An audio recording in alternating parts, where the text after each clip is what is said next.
So students, here are the some questions I have solved for you. You will do the rest of the questions based on it. If cos alpha is 4 by 5, prove that tan alpha upon 1 plus tan square alpha is equals to sin alpha upon sec alpha. So in this you have to calculate the value of different terms which you have to prove, and then you will prove it equal. You will calculate it and then you will prove it equal. तो आप यहाँ देखेंगे in triangle, ये अगर ये alpha है तो हमारा cos alpha is base by hypotenuse, तो बेस हमारा 4 हो जाएगा और हाइपोटेनियस हमारा 5 हो जाएगा. उसके बेसिस पे हम परपेंडिकुलर निकाल लेंगे. तो परपेंडिकुलर हमारा हो जाएगा पाइथागोरस थ्योरम से hypotenuse square minus base square. तो it has come 3. Now we will calculate the value of tan alpha. हमें tan अल्फा चाहिए, sin अल्फा चाहिए और sec अल्फा की वैल्यू चाहिए. तो tan अल्फा की वैल्यू परपेंडिकुलर अपॉन बेस होती है. परपेंडिकुलर हमारा आया 3, ये हमारा हो गया 3. तो ये 3 है तो 3/4 tan अल्फा की वैल्यू हो गई. sin अल्फा की वैल्यू होती है परपेंडिकुलर अपॉन हाइपोटेनियस, तो 3/5 हो गई. sec अल्फा cos अल्फा का ऑपोजिट होता है, तो sec alpha is equals to 1/cos alpha भी लिखकर आप वैल्यू लिख सकते हैं. And you can calculate the value from here also, hypotenuse upon base. तो हो गई 5/4. तो लेफ्ट हैंड साइड को हम कैलकुलेट करेंगे और राइट हैंड साइड को कैलकुलेट करेंगे. दोनों अगर इक्वल आ जाते हैं तो इसका मतलब हमारा ये टर्म प्रूफ हो जाता है. क्लियर?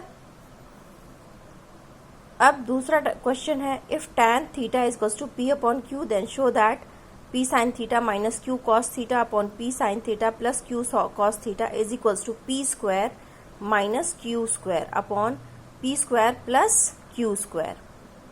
तो tan थीटा की वैल्यू दी है, यानी कि परपेंडिकुलर p हो जाएगा और हमारा बेस q हो जाएगा. तो p परपेंडिकुलर हो गया, q बेस हो गया. उसके अकॉर्डिंग हमारा हाइपोटेनियस हो गया √p square plus q square. इसकी वैल्यू आ गई.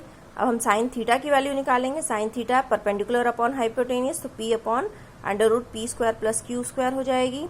कॉस थीटा की वैल्यू हमारी बेस अपॉन हाइपोटेनियस होती है, तो बेस हमारा q है और hypotenuse √p square plus q square. तो लेफ्ट हैंड साइड को लेंगे, वैल्यू पुट कर देंगे और यहाँ पर एलसीएम लेंगे. तो हमारा √p स्क्वायर q स्क्वायर है डिनोमिनेटर दोनों का, तो यहाँ से मिल जाएगा p square minus q square और upon p square plus q square. दोनों डिनोमिनेटर्स कट हो जाएंगे, तो हमारा ये प्रूफ हो गया. क्लियर? इस तरह के क्वेश्चन से आपके फर्स्ट सेकंड एक्सरसाइज में वो आप उस बेसिस पे वो दोनों एक्सरसाइज करेंगे. फिर if cosec theta is equals to 5/3 find the value of cos theta minus 1/tan theta. तो यहाँ पर वैल्यू निकालनी है. वही सेम चीज है, कोसेक थीटा होता है हाइपोटेनियस अपॉन परपेंडिकुलर, तो हो जाएगा 5/3. तो उसके अकॉर्डिंग हम बेस निकाल लेंगे, तो बेस हमारा आ गया 4. अब कॉस थीटा की वैल्यू निकाल लें और tan थीटा की वैल्यू निकाल लें. वैल्यू पुट कर दें, तो यहां से कैलकुलेट करेंगे तो हमारी वैल्यू आ रही है -1/5. क्लियर?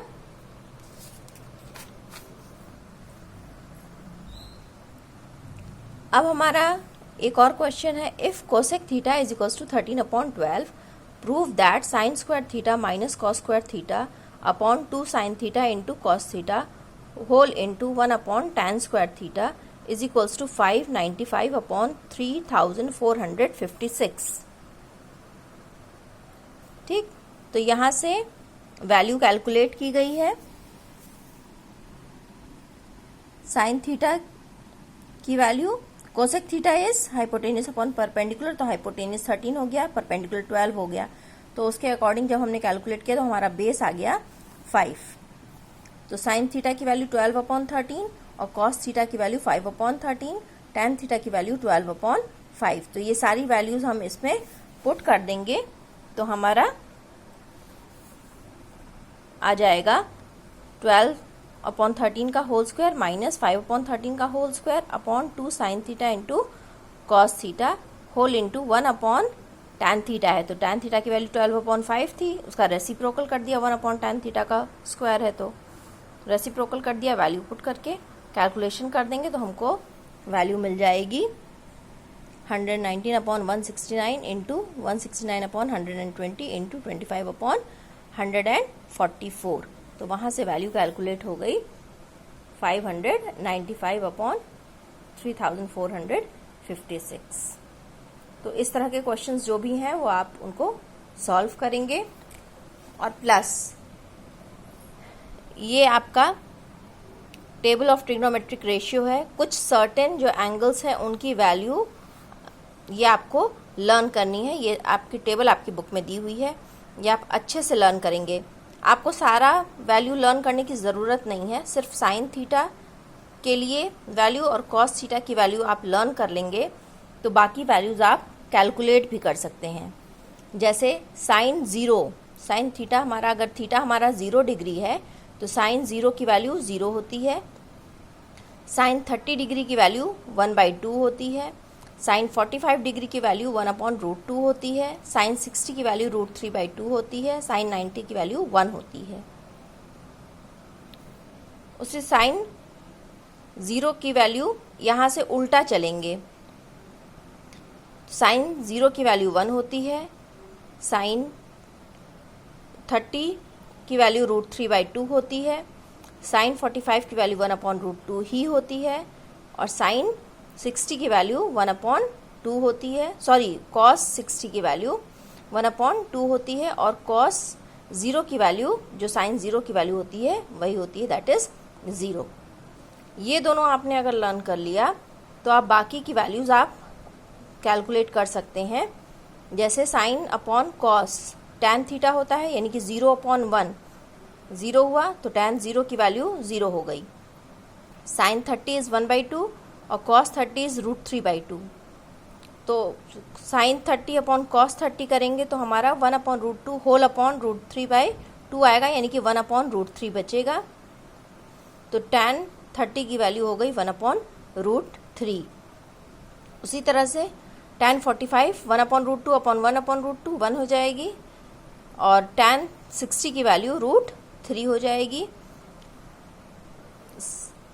tan 90 की वैल्यू साइन 90 अपॉन कॉस 90। आपको पता है कि कोई भी नंबर अपॉन 0 हो जाता है तो वो इनफाइनाइट या नॉट डिफाइंड भी इसको बोलते हैं, नॉट डिफाइंड।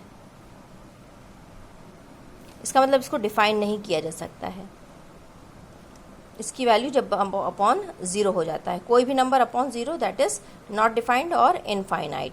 तो 1/0 मिलेगा यहाँ पर, तो tan 90 की वैल्यू यहाँ से हमको इनफाइनाइट मिल गई। उसके बाद cot 0 की वैल्यू यहाँ से उल्टा चलेंगे, इनफाइनाइट। cot 30 की वैल्यू जो tan 60 की है √3। tan 45 की वैल्यू 1 ही होगी, cot 45 की वैल्यू 1 होगी। और cot 60 की वैल्यू जो tan 30 की वैल्यू 1/√3 होगी। और इसकी वैल्यू cot 90 की वैल्यू 0। ऐसे भी कर सकते हैं या इन दोनों को डिवाइड करके भी हम वैल्यू निकाल सकते हैं। सेक थीटा की वैल्यू कॉस थीटा का 1/cos थीटा होता है, यानी कि 1/1 1 हो गया। 1/√3/2 2/√3 हो गया। 1/√2 √2 हो गया। 1/2 2 हो गया। और 1/0 इनफाइनाइट हो गया या नॉट डिफाइंड। ठीक। Cosec theta is 1/sin theta. तो 1/sin थीटा मीन्स साइन की वैल्यू का ऑपोजिट, रेसिप्रोकल।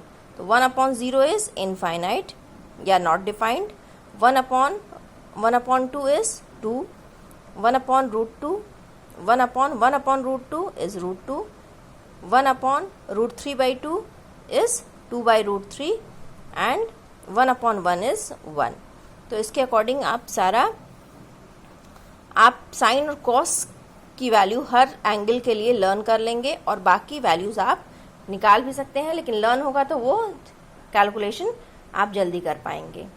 क्लियर। तो ये टेबल आपको लर्न करना है, ये अच्छे से लर्न होना चाहिए, तभी आगे के क्वेश्चंस, ट्रिग्नोमेट्री के क्वेश्चंस हो पाएंगे। क्लियर। Thank you.